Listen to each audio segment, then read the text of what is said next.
السلام علیکم ورحمۃ اللہ وبرکاتہ.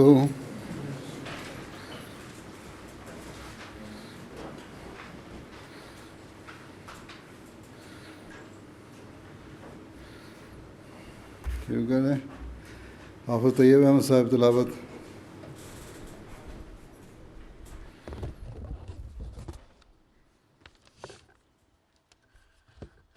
السلام علیکم ورحمۃ اللہ وبرکاتہ. اعوذ باللہ من الشیطان الرجیم.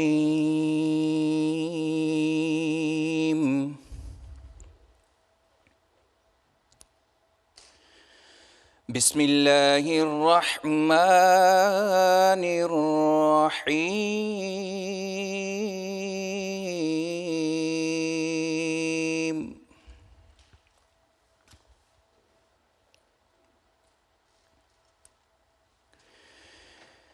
یا ایہا الذین آمنوا اتقوا اللہ حق تقاته ولا تموتن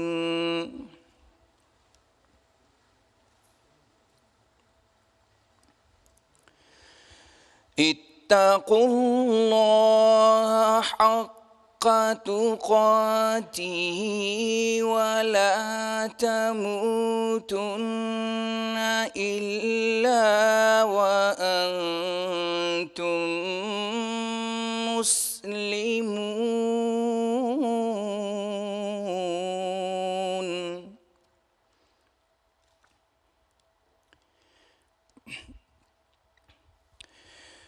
واعتصموا بحبل اللہ جميعا ولا تفرقوا.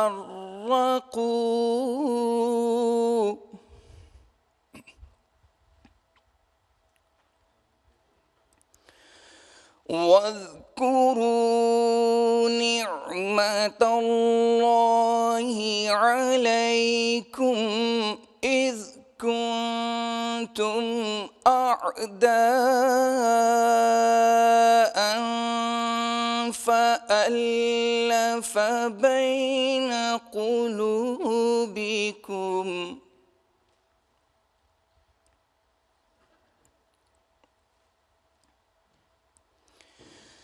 إذ كنتم أعداء فألف بين قلوبكم فأصبحتم بنعمته إخوانا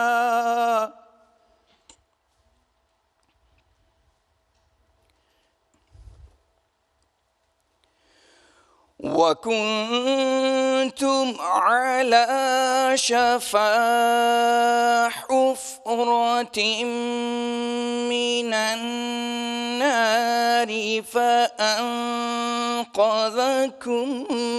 منها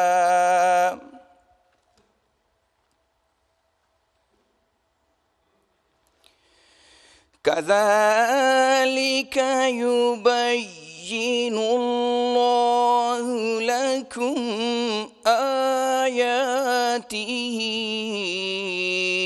لعلكم تهتدون.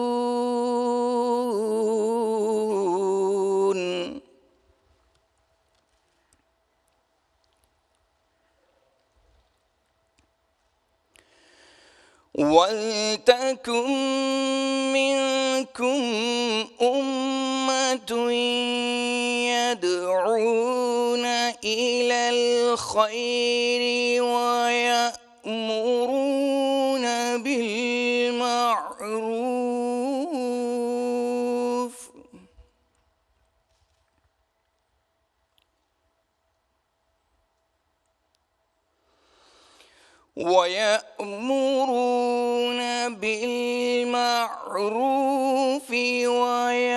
وينهون عن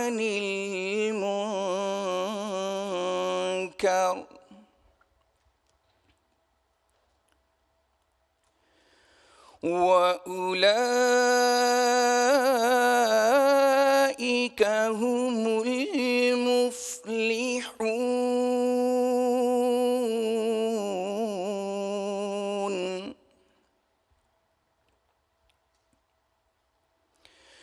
ولا تكونوا كالذين تفرقوا واختلفوا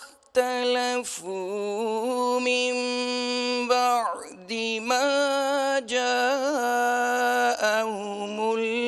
البينات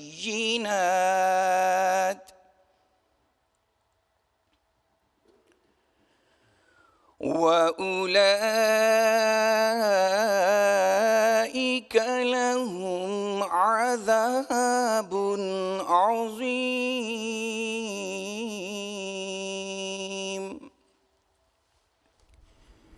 ابھی آپ کے سامنے سورہ آل عمران کی آیات 102 تا 106 کی تلاوت کی گئی ہے. اب ان آیات کا اردو ترجمہ بیان فرمودہ حضرت خلیفۃ المسیح الرابع رحمہ اللہ تعالیٰ پیش خدمت ہے. اللہ کے نام کے ساتھ جو بڑا مہربان اور بار بار رحم کرنے والا ہے. اے لوگو جو ایمان لائے ہو، اللہ کا ایسا تقوی اختیار کرو جیسا اس کے تقوی کا حق ہے، اور ہرگز نہ مرو مگر اس حالت میں کہ تم پورے فرما بردار ہو.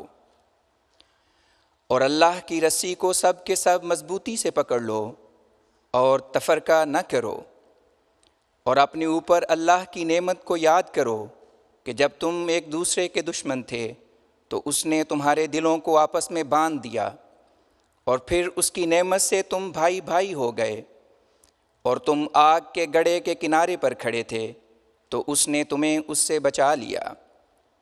اسی طرح اللہ تمہارے لیے اپنی آیات کھول کھول کر بیان کرتا ہے تاکہ شاید تم ہدایت پا جاؤ. اور چاہیے کہ تم میں سے ایک جماعت ہو، وہ بھلائی کی طرف بلاتے رہیں اور اچھی باتوں کی تعلیم دیں اور بری باتوں سے روکیں، اور یہی ہیں وہ جو کامیاب ہونے والے ہیں. اور ان لوگوں کی طرح نہ ہو جو الگ الگ ہو گئے اور انہوں نے اختلاف کیا بعد اس کے کہ ان کے پاس کھلے کھلے نشانات آ چکے تھے، اور یہی ہیں وہ جن کے لیے بڑا عذاب مقدر ہے.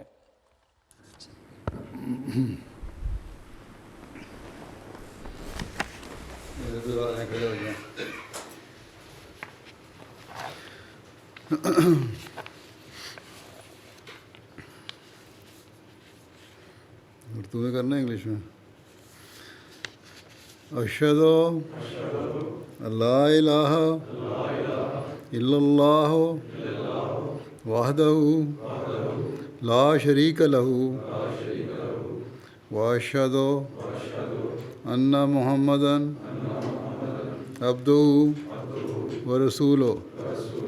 اشہد لا الہ الا اللہ وحدہ لا شریک لہ واشہد ان محمدً عبدہ ورسولہ.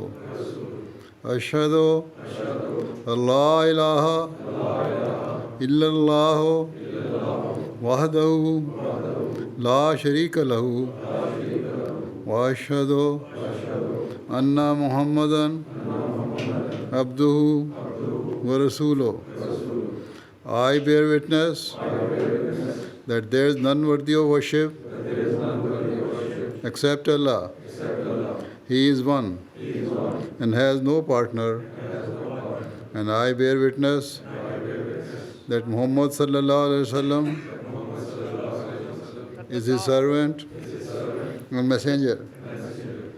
I solemnly pledge that I shall endeavor throughout my life for the propagation and consolidation of Islam Ahmadiyyat, and for upholding the institution of Khilafat I shall also be prepared to offer the greatest sacrifice for this cause. Moreover, I shall exhort my children to always remain dedicated and devoted to Khilafat. Inshallah. Okay.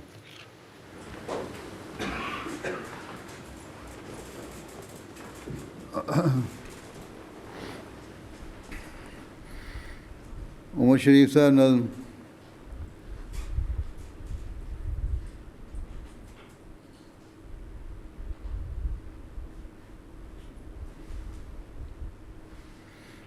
السلام علیکم ورحمۃ اللہ. پیارے حضور،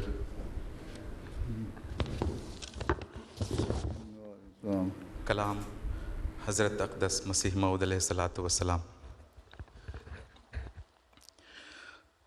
ہمیں اس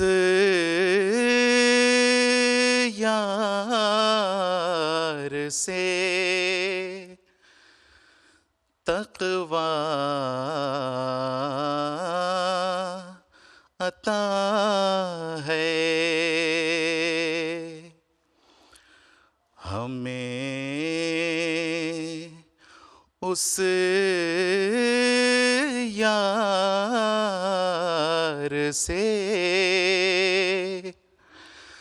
تقویٰ عطا ہے، نہ یہ ہم سے کہ احسان خدا ہے، کرو کوشش اگر صدق و صفا ہے کہ یہ حاصل ہو جو شرط لقاء ہے، یہی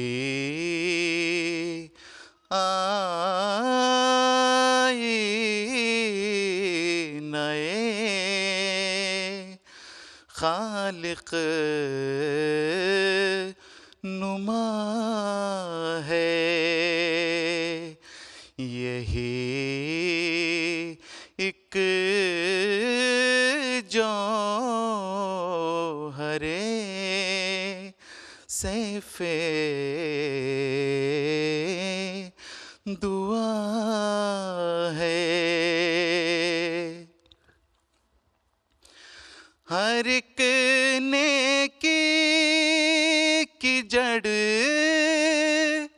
یہ اتقا ہے، اگر یہ جڑ رہی سب کچھ رہا ہے، یہی ایک فخر شان اولیاء ہے، بجز تقویٰ زیادت ان میں کیا ہے، ڈرو یارو کہ وہ بینا خدا ہے،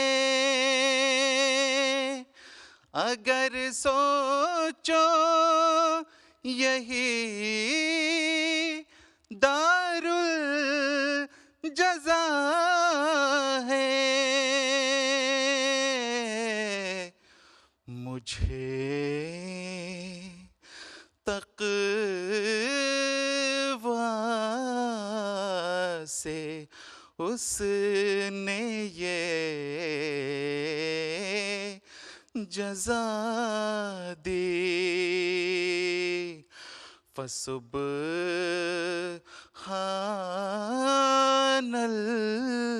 الذی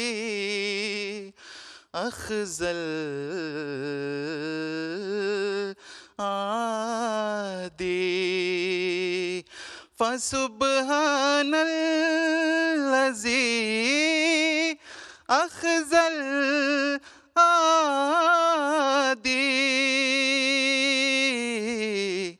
فسبحان الذی اخذ العادی.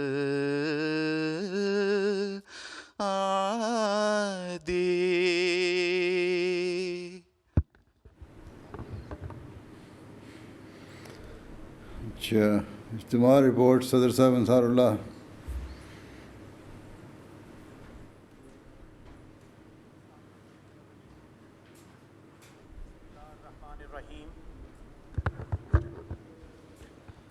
By the grace of Allah and praise of Hazur Aqdas Sayyidahullah Ta'ala bin Asl Aziz, this year's Ijtima is once again historic for Majlis Ansarullah UK. In 2019, Hazur Aqdas very graciously delivered the Friday sermon from our Ijtima Gah. Due to the pandemic, last year's Ijtima could not be held. We are again blessed to be recipients of this unique honor today of being the first Majlis whose Ijtima Hazur Aqdas is graciously virtually chairing. On behalf of the Majlis, I thank Hazur Aqdas profoundly for this kindness which he has shown to encourage us, despite our weaknesses and shortcomings, and request for prayers that may Allah enable us to fulfill your expectations to the best of our abilities, and may we be worthy of your trust. Beloved Hazur, theme of this year's Ijtima, Taqwa, was set out in the annual plan at the beginning of the year. By the grace of Allah, 75 of the 145 majalis and 15 of the 18 regions were able to hold their regional Ijtimaat online due to the pandemic. Preparations for the national Ijtima started in earnest following permission from Hazur Aqdas Ayyadahullah Ta'ala bin Asl Aziz in June this year, and Nazm-e-Ala Ijtima Fahim Anwar Saab and his team have worked hard to make this as safe as possible. Beloved Hazur, during the Ijtima, Ansar listened to scholarly speeches by eminent speakers. Along with academic and sports competitions, this year various workshops educating Ansar about cycling and its benefits, health matters, and advice on writing a will, etc. also benefited the participants. Exhibitions and program by Qiyadat Tabligh, Masroor Eye Institute, and Charity Walk for Peace also happened. Beloved Hazur, on behalf of Majlis Ansarullah UK, I once again thank you in earnest for your kindness and request for prayers that may Allah enable us all to fulfill our responsibilities as desired and directed by you, and we fulfill your expectations in letter and spirit, and may we all become Ansarullah in real sense of the word. Ameen. Beloved Hazur, total attendance for this Ijtima up till now is 1,573 who have attended in Baitul Fatuh, and over 8,000 views as of this morning on YouTube. Jazakallah Hazur. Jazakallah. Qaid Ummi Sahab, Elan al-Mainami.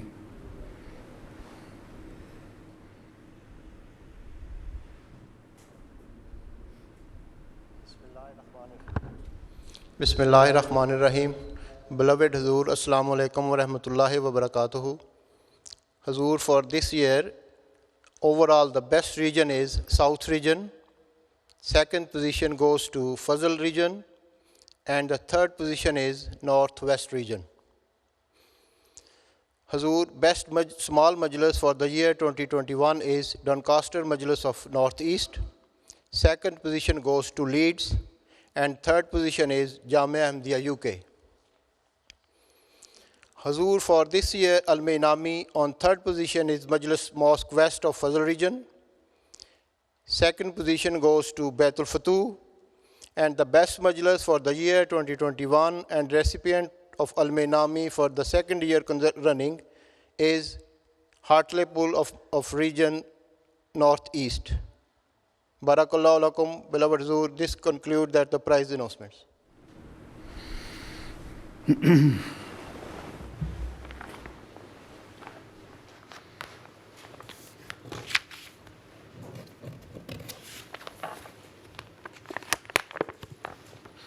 السلام علیکم ورحمۃ اللہ وبرکاتہ.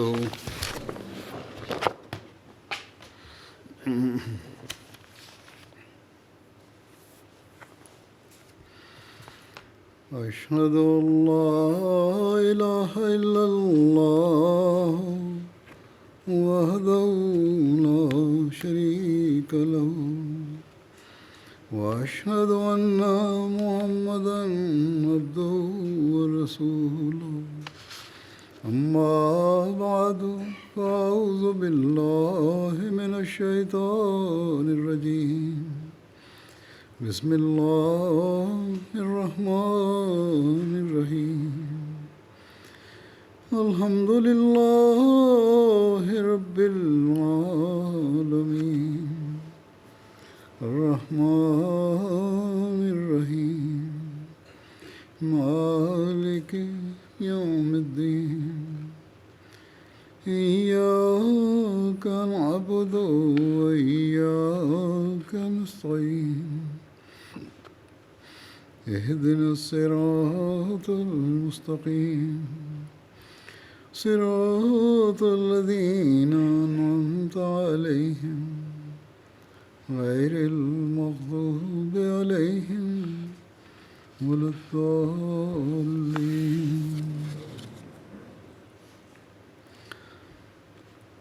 حضرت مسیح موعود علیہ الصلوۃ والسلام نے ایک موقع پہ فرمایا کہ انبیاء کو بھی جب من انصاری اللہ یعنی کون ہیں جو اللہ تعالیٰ کی طرف لے جانے میں میرے مددگار ہوں کہنا پڑا تو اس لیے کہ عظیم اور بڑے کاموں کو چلانے کے لیے مددگاروں کی ضرورت ہوتی ہے،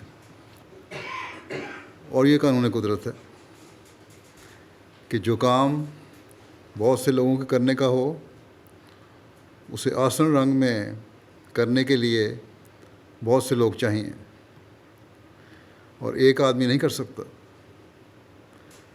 اور باوجود اس کے کہ انبیاء توکل کے اعلیٰ معیار پر ہوتے ہیں، تحمل اور مجاہدات کے اعلیٰ معیار پر ہوتے ہیں، وہ اسی قانون قدرت کے مطابق مددگاروں کو بلاتے ہیں.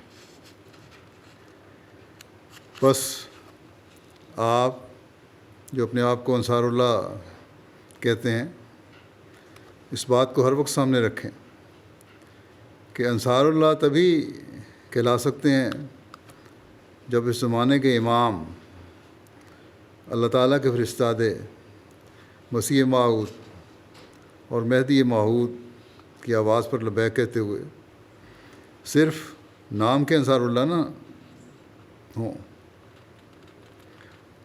بلکہ اس روح کو سمجھتے ہوئے نحن انصار اللہ کا نعرہ لگائیں. اللہ تعالیٰ نے اس زمانے میں تکمیل اشاعت دین کا کام حضرت مسیح موعود علیہ السلام کے سپرد کیا ہے.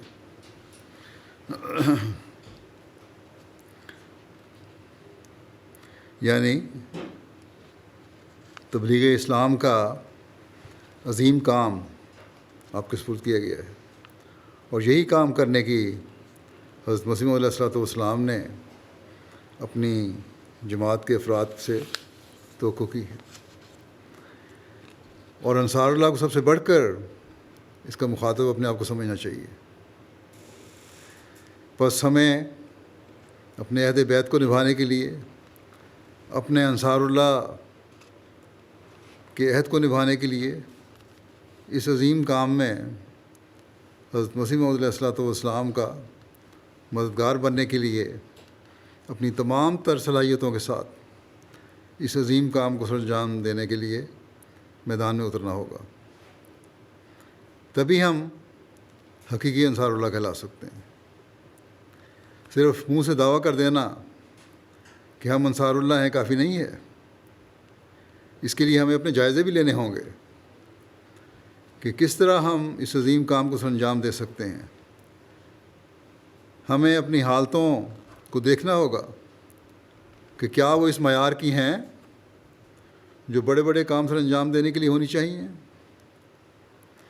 اور جس کی اس وقت دین کو ضرورت ہے۔ دین کا پیغام دنیا کے کونے کونے میں پھیلانا کوئی آسان کام نہیں ہے۔ اس کے لیے ہمیں تعلق باللہ میں بھی ترقی کرنی ہوگی، تقویٰ میں بھی ترقی کرنی ہوگی، اپنے علم کو بڑھانے کی کوشش بھی کرنی ہوگی، اللہ تعالیٰ کے احکامات پر پوری طرح کاربند رہنے کے لیے بھی کوشش کرنی ہوگی۔ بس ہمیں اپنے جائزے لینے کی ضرورت ہے کہ کیا ہم نے اپنی حالتوں میں وہ تبدیلی پیدا کر لی ہے، یا اس تبدیلی کے پیدا کرنے کی کوشش کر رہے ہیں جو حضرت مسیح علیہ الصلوۃ والسلام کے مشن کو آگے بڑھانے کے لیے ضروری ہے، جو حضرت مسیح علیہ الصلوۃ والسلام کا مددگار بننے کے لیے ضروری ہے۔ اگر نہیں تو ہمارا نحن انصار اللہ کا نعرہ بے مقصد اور بے بنیاد ہے۔ ہم میں سے بعض کا تو یہ حال ہے کہ خدام الانبیاء کی ابتدائی عمر کے خدام مجھ سے یہ پوچھتے ہیں کہ اگر ہمارے بڑے قابل اصلاح ہیں تو ہمیں اس کے لیے کیا کرنا چاہیے۔ جہاں یہ بات خوشکن ہے کہ ہمارے نوجوانوں میں یہ سوچ پیدا ہو رہی ہے کہ ہمارے بڑوں کے تقویٰ کے معیار وہ نہیں جو ہونے چاہیے، اور ہم اس کی اصلاح کس طرح کر سکتے ہیں، وہاں قابل فکر اور قابل شرم ہے ان لوگوں کے لیے جو بجائے نوجوانوں کے لیے نمونہ بننے کے ان کو فکر مند کر رہے ہیں۔ پھر کس منہ سے ہم نعرہ لگا سکتے ہیں کہ ہم اللہ تعالیٰ کے مددگار، اللہ تعالیٰ کے لیے مددگار ہیں۔ بس ایسے لوگوں کے لیے بہت سوچنے کا مقام ہے۔ ہمیں بہت گہرائی میں جا کر اپنے جائزے لینے کی ضرورت ہے کہ ہم حضرت مسیح علیہ الصلوۃ والسلام کے مددگار کس طرح بن سکتے ہیں۔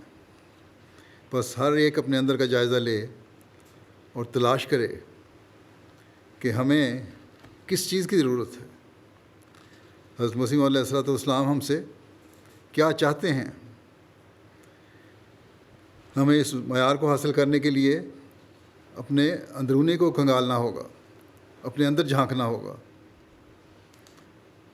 تبھی ہمیں پتہ چلے گا کہ کس قسم کی احمدی حضرت مسیح علیہ الصلوۃ والسلام ہمیں دیکھنا چاہتے ہیں۔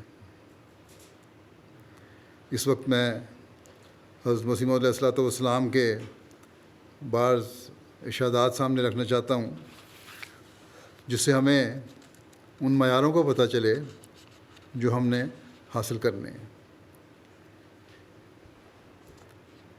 حضرت اقدس مسیح علیہ الصلوۃ والسلام ایک موقع پہ فرماتے ہیں، اس سلسلے کو اللہ تعالیٰ نے خود اپنے ہاتھ سے قائم کیا ہے، اور اس پر بھی ہم دیکھتے ہیں کہ بہت سے لوگ آتے ہیں اور وہ صاحب اغراض ہوتے ہیں، یعنی ان کا ذاتی غرضیں ہوتی ہیں۔ اگر اغراض پورے ہو گئے تو خیر، ورنہ کدھر کا دین اور کدھر کا ایمان۔ لیکن اگر اس کے مقابلے میں صحابہ کی زندگی میں نظر کی جاوے تو ان میں ایک بھی ایسا واقعہ نظر نہیں آتا، انہوں نے کبھی ایسا نہیں کیا۔ فرمایا کہ ہماری بیعت تو بیعت توبہ ہی ہے، لیکن ان لوگوں کی بیعت تو سر کٹانے کی بیعت تھی۔ میری بیعت کی ہے تم نے تو اس لیے کہ ہم اپنے گناہوں سے توبہ کرتے ہیں، ہم یہ عہد کرتے ہیں کہ نیکیوں کو قائم کریں گے، ہم یہ عہد کرتے ہیں کہ اسلام کی تبلیغ کو دنیا میں پھیلائیں گے اور اپنی حالتوں کو بدلیں گے، لیکن جو پرانے لوگ تھے، صحابہ تھے، انہوں نے جو بیعت کی تھی، وہ زمانہ تو ایسا تھا جب ظلموں کی انتہا تھی اور جنگیں بھی ہو رہی تھیں، جنگیں ٹھوسی جاتی تھیں اور سر کٹوائے جاتے تھے۔ فرمایا کہ ایک طرف بیعت کرتے تھے اور دوسری طرف اپنے سارے مال و متاع، عزت و آبرو اور جان و مال سے دستکش ہو جاتے تھے، گویا کسی چیز کے بھی مالک نہیں ہیں، اور اس طرح پر ان کی کل امیدیں دنیا سے منقطع ہو جاتی تھیں۔ ہر قسم کی عزت و عظمت اور جاہ و حشمت کے حصول کے ارادے ختم ہو جاتے تھے۔ کس کو یہ خیال تھا کہ ہم بادشاہ بنیں گے یا کسی ملک کے فاتح ہوں گے؟ یہ باتیں ان کے وہم و گمان میں بھی نہ تھیں، بلکہ وہ تو ہر قسم کی امیدوں سے الگ ہو جاتے تھے اور ہر وقت خدا تعالیٰ کی راہ میں ہر دکھ اور مصیبت کو لذت کے ساتھ برداشت کرنے کو تیار ہو جاتے تھے، یہاں تک کہ جان تک دینے کو آمادہ رہتے تھے۔ ان کی اپنی تو یہی حالت تھی کہ وہ اس دنیا سے بالکل الگ اور منقطع تھے، لیکن یہ الگ امر ہے کہ اللہ تعالیٰ نے ان پر اپنی عنایت کی اور ان کو نوازا، اور ان کو جنہوں نے اس راہ میں اپنا سب کچھ قربان کر دیا تھا، ہزار چند کر دیا۔ یہ تو ایک احمدی کا معیار ہے جو بیعت کر کے سلسلہ میں شامل ہوتا ہے، جس کی حضرت مسیح علیہ السلام اس سے توقع رکھ رہے ہیں۔ لیکن جو لوگ اپنے آپ کو انصار اللہ کہتے ہیں، ان کا کیا معیار ہونا چاہیے، خود ہی ہمیں اپنے جائزے لینے ہوں گے۔ ایک موقع پر آپ نے فرمایا کہ لوگ حقیقت اسلام سے بالکل دور چا پڑے ہیں، پتہ نہیں کہ اسلام کی حقیقت کیا ہے۔ اسلام میں تو حقیقی زندگی ایک موت چاہتی ہے جو تلخ ہے، لیکن جو اس کو قبول کرتا ہے آخر وہی زندہ ہوتا ہے۔ حدیث میں آیا ہے کہ انسان دنیا کی خواہشوں اور لذتوں کو ہی جنت سمجھتا ہے، حالانکہ وہ دوزخ ہے، اور سعید آدمی کی خدا کی راہ میں تکالیف کو قبول کرتا ہے اور وہی جنت ہوتی ہے۔ اس میں کوئی شک نہیں کہ دنیا فانی ہے اور سب مرنے کے لیے پیدا ہوئے ہیں۔ آخر ایک وقت آ جاتا ہے کہ سب دوست، آشنا، عزیز و اقارب جدا ہو جاتے ہیں۔ اس وقت جس قدر ناجائز خوشیوں اور لذتوں کو راحت سمجھتا ہے، وہ تلخیوں کی صورت میں نمودار ہو جاتی ہیں۔ سچی خوشحالی اور راحت تقویٰ کے بغیر حاصل نہیں ہوتی، اور تقویٰ پر قائم ہونا گویا زہر کا پیالہ پینا ہے۔ بہت مشکل کام ہے، بہت محنت کرنی پڑتی ہے اس کے لیے۔ فرمایا کہ متقی کے لیے خدا تعالیٰ ساری راحتوں کے سامان مہیا کر دیتا ہے۔ من یتق اللہ یجعل لہ مخرجا،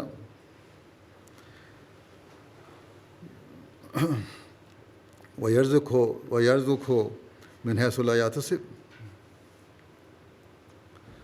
پس خوشحالی کا اصول تقویٰ ہے،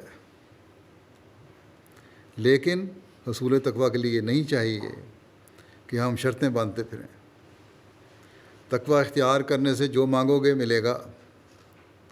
خدا تعالیٰ رحیم و کریم ہے، تقویٰ اختیار کرو، جو چاہو گے وہ دے گا۔ جس قدر اولیاء اللہ اور اقطاب گزرے ہیں، انہوں نے جو کچھ حاصل کیا تقویٰ ہی سے حاصل کیا۔ اگر وہ تقویٰ اختیار نہ کرتے تو وہ بھی دنیا میں معمولی انسانوں کی حیثیت سے زندگی بسر کرتے، 10-20 کی نوکری کر لیتے یا کوئی اور حرفہ پیشہ اختیار کر لیتے، اس سے زیادہ کچھ نہ تھا۔ مگر آج جو عروج ان کو ملا اور جس قدر شہرت اور عزت انہوں نے پائی، یہ سب تقویٰ ہی کی بدولت تھی۔ انہوں نے ایک موت اختیار کی اور زندگی اس کے بدلے میں پائی۔ انصار اللہ کی عمر تو ایسی عمر ہے کہ جس میں اگلی زندگی کا سفر زیادہ واضح نظر آتا ہے، اور آنا چاہیے۔ جتنی عمر بڑھتی ہے موت اتنی ہی قریب ہوتی جاتی ہے۔ اس میں ہماری ترجیحات کیا ہونی چاہیے، پھر میں کہوں گا اس کا اندازہ ہم خود ہی سوچ کر لگا سکتے ہیں۔ پھر انسانی پیدائش کے بارے میں، پیدائش کے مقصد کے بارے میں بیان فرماتے ہوئے حضرت مسیح علیہ السلام فرماتے ہیں، ایسے بنو کہ تا تم پر خدا تعالیٰ کی برکات اور اس کی رحمت کے آثار نازل ہوں۔ وہ عمروں کو بڑھا بھی سکتا ہے، مگر ایک وہ شخص جس کا عمر پانے سے مقصد صرف ورلی دنیا ہی ہے، دنیا ہی کے لذائذ اور حظوظ ہیں، اس کی عمر کیا فائدہ بخش ہو سکتی ہے؟ اس میں تو خدا کا حصہ کچھ بھی نہیں۔ وہ اپنی عمر کا مقصد صرف عمدہ کھانا کھانے اور نیند بھر کے سونے اور بیوی بچوں اور عمدہ مکان کے یا گھوڑے وغیرہ رکھنے یا عمدہ باغات یا فصل پر ہی ختم کرتا ہے۔ وہ تو صرف اپنے پیٹ کا بندہ اور شکم کا عابد ہے، انہی کی عبادت کرتا ہے، اللہ کی عبادت تو نہیں کرتا۔ وہ اس نے تو اپنا مقصد و مطلوب اور معبود صرف خواہشات نفسانی اور لذائذ حیوانی کو ہی بنایا ہوا ہے۔ مگر خدا تعالیٰ نے انسان کے سلسلہ پیدائش کی علت غائب صرف اپنی عبادت رکھی ہے۔ وما خلقت الجن والانس الا لیعبدون۔ بس حصر کر دیا ہے کہ صرف عبادت الہی مقصد ہونا چاہیے، محدود کر دیا انسان کو، پابند کر دیا کہ عبادت الہی تمہارا مقصد ہونا چاہیے، اور صرف اسی کے لیے یہ سارا کارخانہ بنایا گیا ہے۔ برخلاف اس کے اور ارادے اور خواہشات ہیں، لیکن عموماً کیا ہوتا ہے، اس کے بالکل برخلاف ہو رہا ہے، اور مختلف ارادے ہیں اور مختلف خواہشات ہیں۔ فرمایا بھلا سوچو تو صحیح کہ ایک شخص کو بھیجتا ہے کہ میرے باغ کی حفاظت کرے،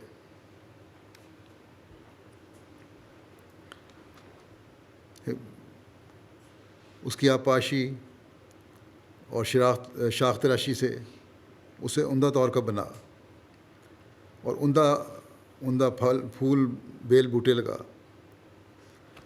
کہ وہ ہرا بھرا ہو جاوے، شاداب اور سرز ہو جاوے۔ مگر بجائے اس کے وہ شخص آتے ہی جتنے عمدہ پھول اس میں لگے ہوئے تھے ان کو کاٹ کر ضائع کر دے، یا اپنے ذاتی مفاد کے لیے فروخت کر لے، اور ناجائز دست اندازی سے باغ کو ویران کر دے، تو بتاؤ کہ وہ مالک جب آئے گا تو اس سے کیسا سلوک کرے گا؟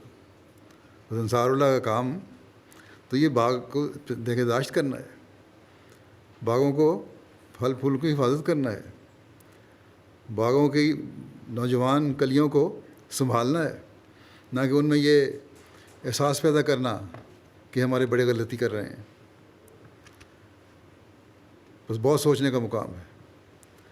خدا نے تو بھیجا تھا کہ عبادت کرے اور حق اللہ اور حق العباد کو بجا لاوے، مگر یہ آتے ہی بیویوں میں مشغول، بچوں میں محو اور اپنے لذائذ کا بندہ بن گیا، اور اس اصل مقصد کو بالکل بھول ہی گیا۔ بتاؤ اس کا خدا کے سامنے کیا جواب ہوگا؟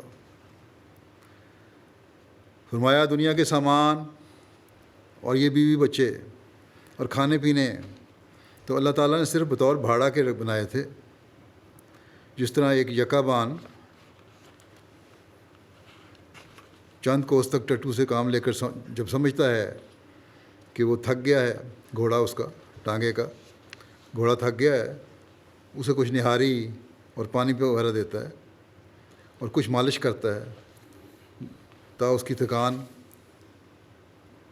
کا کچھ علاج ہو جاوے اور آگے چلنے کے قابل ہو، اور درماندہ ہو کر کہیں آد میں ہی نہ رہ جائے۔ اس سہارے کے لیے اسے نہاری دیتا ہے۔ سو یہ دنیاوی آرام اور عیش اور بیوی بچے اور کھانے کی خوراکیں بھی اسی طرح اللہ تعالیٰ نے بھاڑے مقرر کیے ہیں، کہ وہ تھک کر اور درماندہ ہو کر بھوک سے پیاس سے مر نہ جاوے اور اس کے قوا کی تحلیل ہونے کی تلافی مفاد ہوتی جاوے۔ بس یہ چیزیں اس حد تک جائز ہیں کہ انسان کو اس کی عبادت اور حق اللہ اور حق العباد پورے کرنے میں مدد دیں۔ دنیاوی چیزیں اس لیے ہیں کہ اللہ تعالیٰ کے حق ادا کیے جائیں، بندوں کے حق ادا کیے جائیں، اللہ تعالیٰ کے حکموں پر عمل کیا جائے، اپنے مقصد پیدائش کو پہچانا جائے، ورنہ اس حد سے آگے نکل کر وہ حیوانوں کی طرح صرف پیٹ کا بندہ اور شکم کا عابد بن کر مشرک بناتی ہیں، عابد بنا کر مشرک بناتی ہیں، اور وہ اسلام کے خلاف ہیں۔ سچ کہا ہے کسی نے کہ خوردن برائے زیستن و ذکر کردن است، تو معتقد کہ زیستن از باہر خوردن است، کہ کھانا تو جینے اور یاد خداوندی کے لیے ہے، تو صرف یہی سمجھتا ہے کہ زندگی محض کھانے کے لیے ہے؟ نہیں۔ فرمایا کہ اب کروڑوں مسلمان ہیں کہ انہوں نے عمدہ کھانا، عمدہ مکانات بنانا، اعلیٰ درجہ کے عہدوں پر ہونا ہی اسلام سمجھ رکھا ہے۔ مومن شخص کا کام ہے کہ پہلے اپنی زندگی کا مقصد اصلی معلوم کرے اور پھر اس کے مطابق کام کرے۔ اللہ تعالیٰ فرماتا ہے قل ما یعبؤ بکم ربی لولا دعاؤکم، خدا کو تمہاری پرواہ کیا ہے اگر تم اس کی عبادت نہ کرو اور اس سے دعائیں نہ مانگو۔ یہ آیت بھی اصل میں پہلی آیت وما خلقت الجن والانس الا لیعبدون ہی کی شرح ہے۔ جب خدا تعالیٰ کا ارادہ انسانی خلقت سے صرف عبادت ہے تو مومن کی شان نہیں کہ کسی دوسری چیز کو عین مقصود بنا لے۔ حقوق نفس تو جائز ہیں مگر نفس کی بے اعتدالیاں جائز نہیں۔ نفس کے حق جائز ہیں، ادا کرنے چاہیے، لیکن حد سے بڑھ کے نہیں۔ حقوق نفس بھی اس لیے جائز ہیں کہ تا وہ درماندہ ہو کر رہ ہی نہ جائے۔ تم بھی ان چیزوں کو اسی واسطے میں کام میں لاؤ، ان سے کام اس واسطے لو کہ یہ تمہیں عبادت کے لائق بنائے رکھیں، نہ اس لیے کہ وہی تمہارا مقصود اصلی ہوں۔ بس یہ ہے معیار جو ہم نے حاصل کرنے کی کوشش کرنی ہے اور کوشش کرنی چاہیے۔ اگر زندگی کے اس مقصد کو ہم سمجھ گئے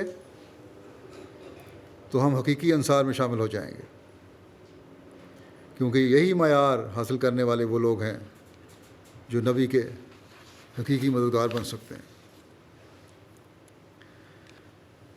پھر یہ بات بیان فرماتے ہوئے کہ عبادت کے معیار ایک حقیقی مومن کے کیا ہونے چاہیے، عبادت کس طرح کی جائے،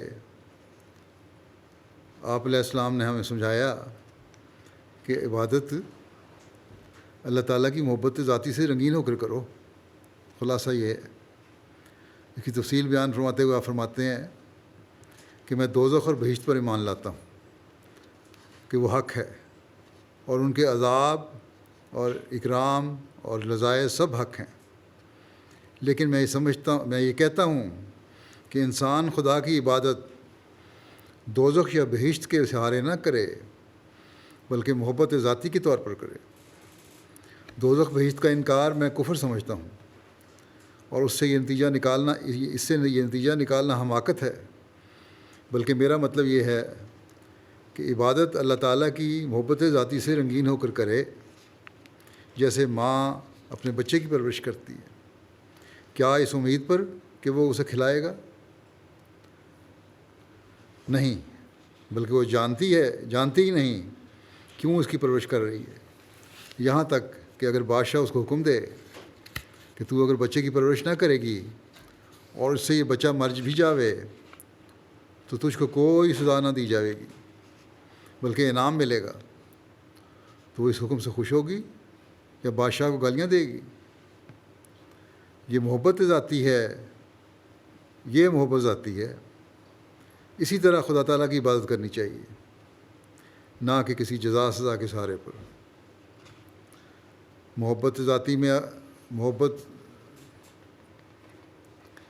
ذاتی میں اغراض فوت ہو جاتے ہیں، پھر کوئی غرض نہیں رہتی اگر محبت ذاتی ہو تو. اور خدا تو وہ خدا ہے جو ایسا رحیم و کریم ہے کہ جو اس کا انکار کرتے ہیں ان کو بھی رزق دیتا ہے. کیا سچ کہا ہے، دوستاں را کجا کنی محروم، تو کے بعد دشمناں نظرداری. دوستوں کو تو کب محروم کرے جب کہ دوستوں کو تو کب محروم کرے جب کہ تو دشمنوں کو بھی دیکھ بھال کرتا رہتا ہے. جب وہ دشمنوں کو محروم نہیں کرتا تو دوستوں کو کب ضائع کر سکتا ہے. فرمایا کہ حضرت داؤد کا قول ہے کہ میں جوان تھا بوڑھا ہو گیا ہوں مگر میں نے متقی کو کبھی ذلیل و خوار نہیں دیکھا. پھر فرماتے ہیں کہ اصل غرض انسان کی محبت ذاتی ہونی چاہیے. اس سے جو کچھ اطاعت اور عبادت ہوگی وہ اعلیٰ درجہ کے نتائج اپنے ساتھ رکھے گی.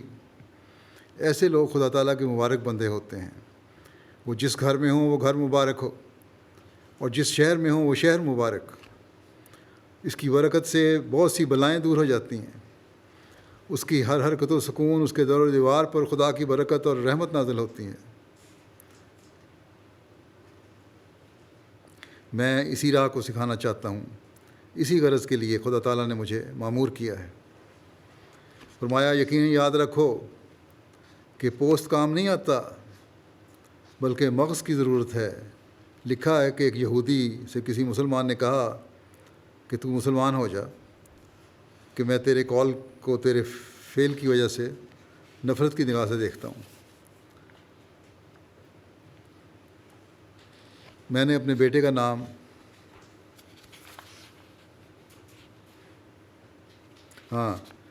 ایک یہودی نے سے کسی مسلمان نے کہا کہ تو مسلمان ہو جا. یہودی نے جواب دیا کہ میں تو تیرے کال کو، تیری باتوں کو تیرے فعل کی وجہ سے نفرت کی نگاہ سے دیکھتا ہوں. تو مجھے کہہ رہا ہے مسلمان ہو جا، لیکن جو تیری باتیں ہیں وہ اور ہیں، تیرا عمل بالکل اور ہے، اور مجھے تو اس چیز سے نفرت ہے. کس بات پہ تم مجھے بلا رہے ہو؟ کس بات کی بلا رہے ہو کہ میں مسلمان ہو جاؤں؟ کیا تبلیغ مجھے کر رہے ہو؟ کہنے لگا یہودی کہ میں نے اپنے بیٹے کا نام خالد رکھا تھا. اب خالد کا مطلب ہے ہمیشہ رہنے والا. کہتا ہے حالانکہ شام تک میں اس کو قبر میں دفن کر کے آ گیا. اس نام رکھنے کے باوجود وہ زندہ نہیں رہا. شام کو تک میں اس کو دفنا بھی دیا. تو ناموں سے تو کچھ نہیں ہوتا.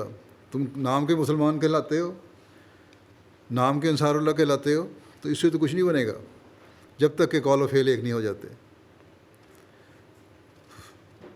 پھر آپ فرماتے ہیں کہ نام کچھ حقیقت اپنے اندر نہیں رکھتا جب تک کام نہ ہو. اسی طرح پر خدا تعالیٰ مغز اور حقیقت کو چاہتا ہے، رسم اور نام کو پسند نہیں کرتا. جب انسان سچے دل سے سچے اسلام کی تلاش کرتا ہے تو اللہ تعالیٰ کا وعدہ ہے کہ وہ اس کو اپنی راہیں دکھا دیتا ہے، جیسا کہ فرمایا والذین جاہدوا فینا لنہدینہم سبلنا. خدا تعالیٰ بخیل نہیں. اگر انسان مجاہدہ کرے گا تو وہ یقیناً اپنی راہ کو ظاہر کر دے گا.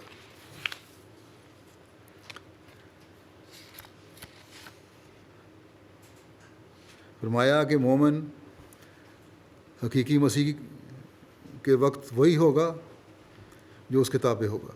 اور جب حضرت مسیح علیہ السلام کا دعویٰ وہی مسیح موعود ہونے کا ہے تو پھر اسی طرح ہمیں اس پابندی بھی کرنی ہوگی ان باتوں کی جو حضرت مسیح علیہ السلام نے ہمیں فرمائی ہیں. اور وہ کیا ہے؟ خدا اور اس کے رسول کے احکامات پر عمل کرو.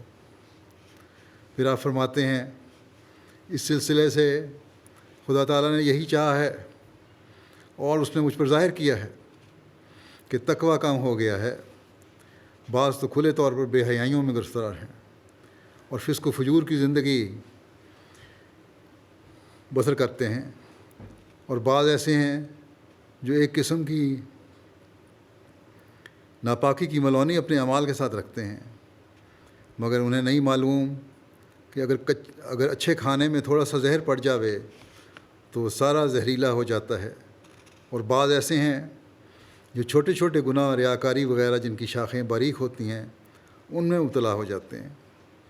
اب اللہ تعالیٰ نے یہ ارادہ کیا ہے کہ وہ دنیا کو تقویٰ اور طہارت کی زندگی کا نمونہ دکھائے، اسی غرض کے لیے اس نے یہ سلسلہ قائم کیا ہے۔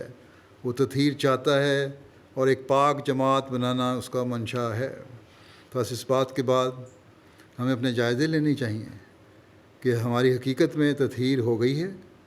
کیا ہم نے اپنی زندگیوں کو اتنا پاک کر لیا ہے جو حضرت مسیح علیہ السلام ہم سے چاہتے ہیں، یا اس کے لیے کوشش کر رہے ہیں؟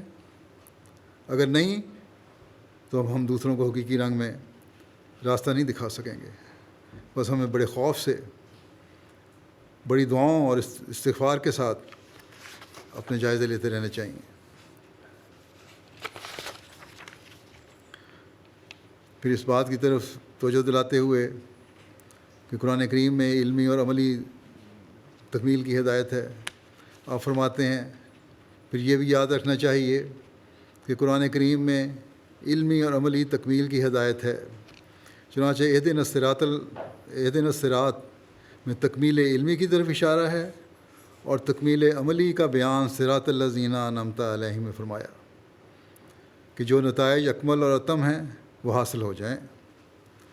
جیسے ایک پودا جو لگایا گیا ہے جب تک پورا نشو و نما حاصل نہ کرے اس کو پھل پھول نہیں لگ سکتے،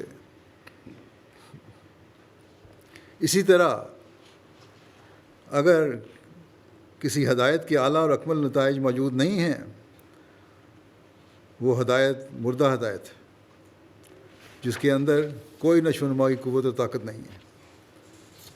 جیسے اگر کسی کو وید کی ہدایت پر پورا عمل کرنے سے کبھی یہ امید نہیں ہو سکتی کہ وہ ہمیشہ کی مکتی یا نجات حاصل کر لے گا اور کیڑے مکوڑے بننے کی حالت سے نکل کر دائمی سرور پا لے گا، تو اس ہدایت سے کیا حاصل؟ مگر قرآن شریف ایک ایسی ہدایت ہے کہ اس پر عمل کرنے والا اعلیٰ درجے کے کمالات حاصل کر لیتا ہے اور خدا تعالیٰ سے اس کا ایک سچا تعلق پیدا ہونے لگتا ہے، یہاں تک کہ اس کے اعمال صالحہ جو قرآن ہدایتوں کے موافق کیے جاتے ہیں وہ ایک شجر طیب کی مثال جو قرآن شریف میں دی گئی ہے، بڑھتے ہیں اور پھل پھول لاتے ہیں۔ بس یہ عمل ہونا چاہیے ہمارے۔ قرآن کریم کے حکموں کی تلاش کریں، جو نواہی اور اوامر ہیں ان کو دیکھیں، جو نہ کرنے والی باتیں ہیں ان سے رکیں، جو کرنے والی باتیں ہیں ان کو اختیار کریں، اپنی حالتوں کو بہتر بنائیں، تبھی ہم حقیقی بیت کا حق ادا کر سکتے ہیں، اور تبھی ہم حقیقی رنگ میں انصار اللہ بن کے یہ پیغام دنیا کو پہنچا سکتے ہیں اور دنیا کو سیدھے راستے پہ چلا سکتے ہیں۔ پھر آپ فرماتے ہیں ایک خاص قسم کی حلاوت اور ذائقہ ان میں پیدا ہوتا ہے، جو یہ سب کام کرتے ہیں وہ پھر ایسے پھل پیدا کرتے ہیں جس میں خاص قسم کی حلاوت پیدا ہو جاتی ہے، ذائقہ پیدا ہو جاتا ہے، ایک عجیب مزہ بن جاتا ہے اس چیز کا۔ پھر قرآن کریم عملی حالتوں کو قرآنی تعلیم کے مطابق ڈھالنے اور اپنے قول و فعل کو ایک کرنے کے بارے میں تواصوا بالحق و تواصوا بالصبر کی تفسیر کرتے ہوئے آپ فرماتے ہیں مجھے معلوم ہے کہ ایک شخص ایک مولوی کی صحبت کے باعث مسلمان ہونے لگا، باتیں سن کے، نیکی کی باتیں سن کے مسلمان ہونے لگا۔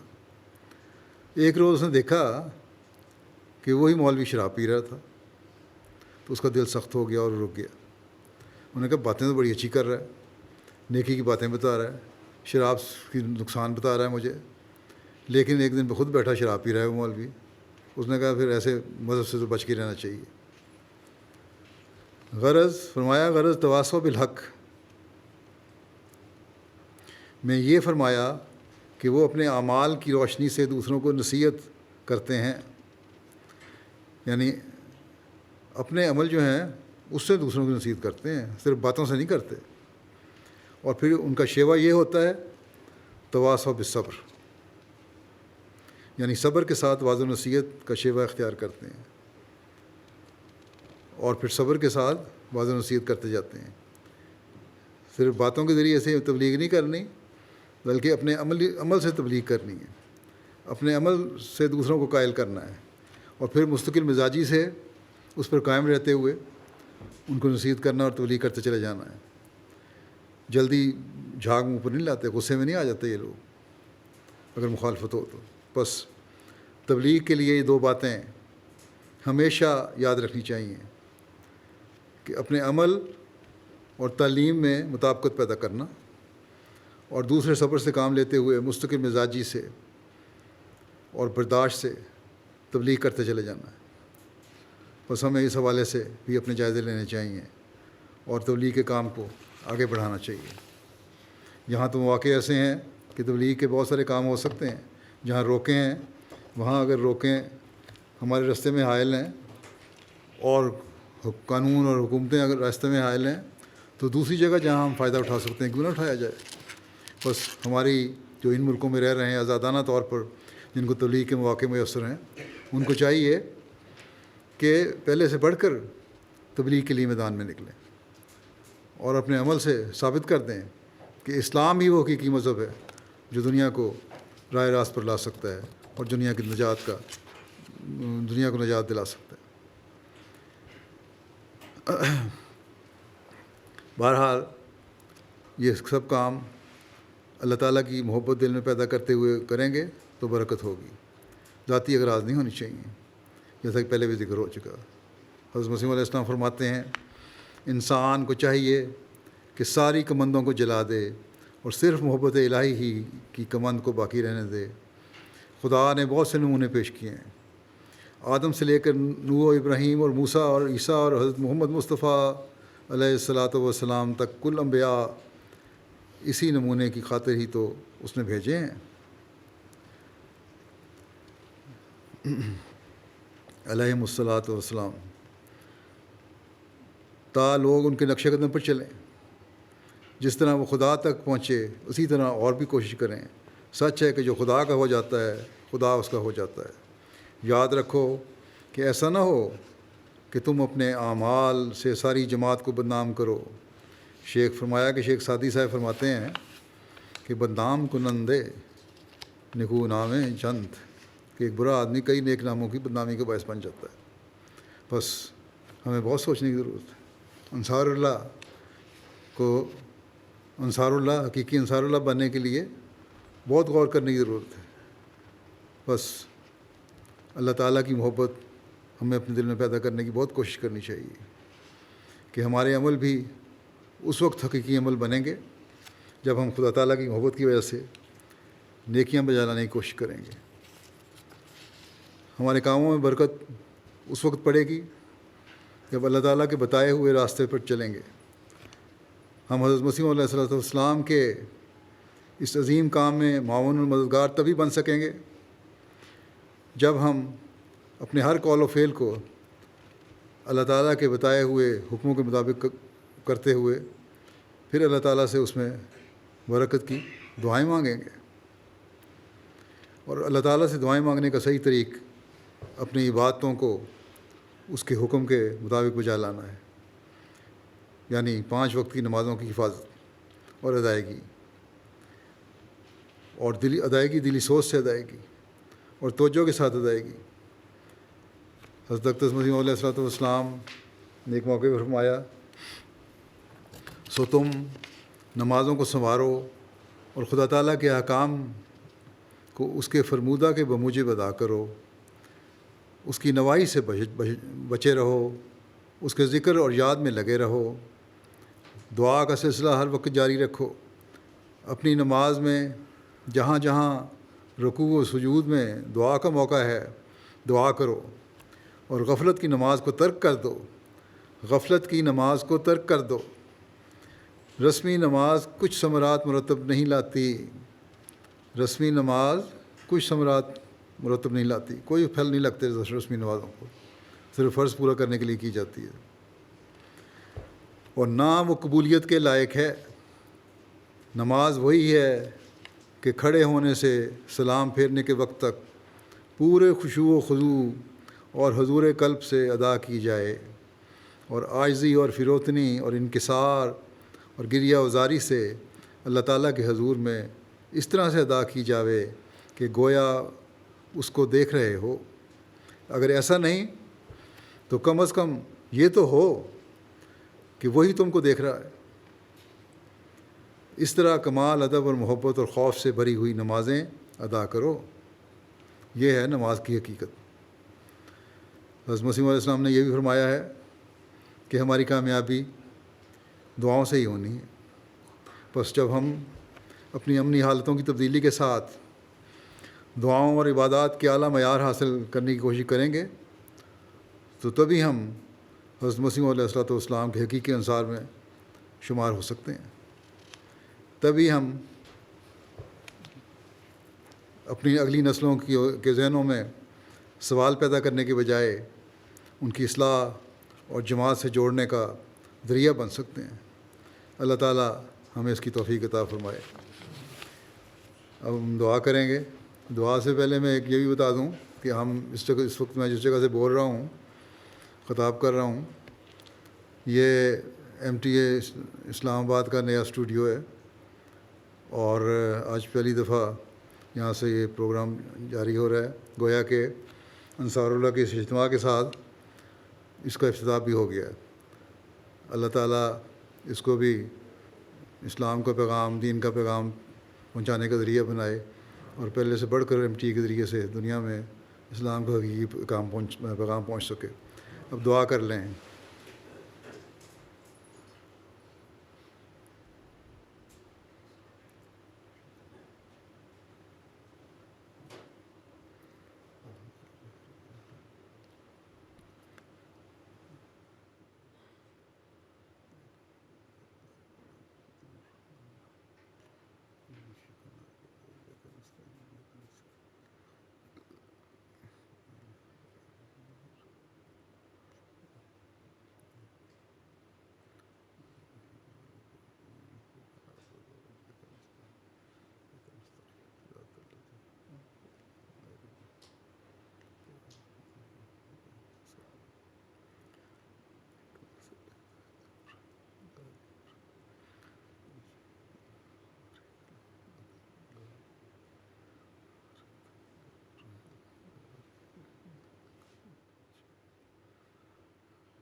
آمین.